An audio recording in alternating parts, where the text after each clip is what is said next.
দেখো আমরা আজকে বানাতে চলেছি লঙ্কার আচার। এখানে দেখো লঙ্কা কেটে নিয়েছি, আর এখানে লেবুর রস তৈরি হচ্ছে। নুনটা দিতে হবে। আর এখানে দেখো ভাজা মশলা রেডি হয়ে গেছে, পুড়িয়ে নিয়েছি ভাজা মশলা। আর এখানে দেখো আমার তেল গরম হয়ে গেছে, গরম তেলে আমি লঙ্কাগুলো দিয়ে দিলাম।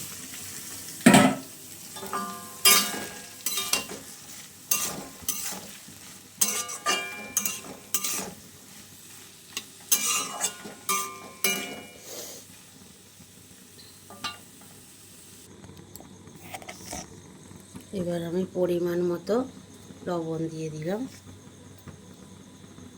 একটু লবণ দিয়ে দিলাম।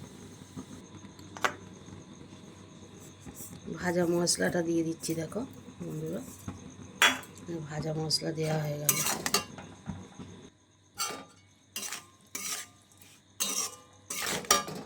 গুঁড়ো দিতে হবে।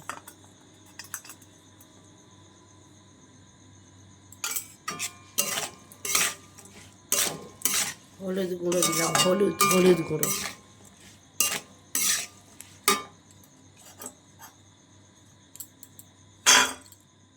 লবণ দেওয়া হয়ে গেছে।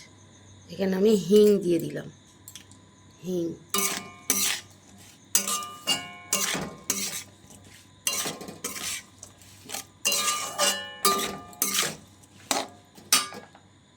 তো হাই গাইস, দেখো এবার আমার এই লঙ্কার আচারের মধ্যে আমি লেবুর রস দিয়ে দিলাম। দেখো সমস্ত কিছু দেওয়া হয়ে গেল। এবার এটা আমি ভালো করে মাখামাখি করব। আর তোমাদেরকে দেখানো হয়নি, তার আগে আমি এক ছিপি ভিনিগার দিয়েছি, কারণ এখন তো বর্ষা চলছে, আমি রোদে দিতে পারবো না আচারটা, সেই জন্য ভিনিগার দিলাম। আর একটু হিংও দিয়েছি। তো দেখো এটা পুরো মাখামাখি করে নিলাম, নিয়ে এবার আমি বোতলে ভরবো। এই একটা বোতল সুন্দর করে একদম ধুয়ে পরিষ্কার করে শুকনো করে রেখে দিয়েছি। এবার বোতলে ভরে দেবো।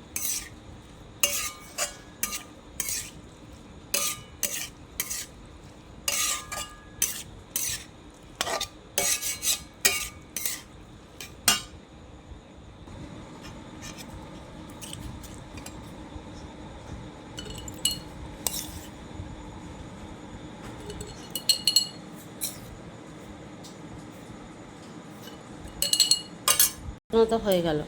দেখো আমার লঙ্কার আচার রেডি। দেখে নাও বন্ধুরা, এই পুরো এর মধ্যে এক ভর্তি লঙ্কার আচার হয়ে গেল।